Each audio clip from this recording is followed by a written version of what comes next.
ਲੋਰੀਏ ਹੈ ਹੀ ਪੰਜਾਬੀ ਹੈਗੇ ਨੇ।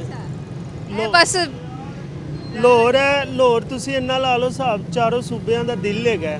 ਅਗਰ ਲਾਹੌਰ ਬੰਦ ਹੋ ਜਾਏਗਾ ਸਾਰੇ ਸੂਬੇ ਬੰਦ ਹੋ ਜਾਣਗੇ। ਸਹੀ ਹੋ ਗਿਆ। ਕੀ ਕਰਦੇ ਹੋ ਤੁਸੀਂ? मेरा ये जूतों का काम है, ਹੈ जूतियों का काम है। ਅੱਛਾ ਜੁੱਤੀਆਂ ਦਾ ਕੰਮ। हाँ जी, सही हो गया, वाह जी वाह, बड़ा बिजनेस कर रहे हो।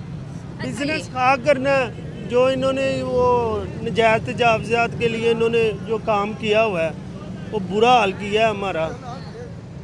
कहते ने अड्डे चुक लो, असी कितने जाना है?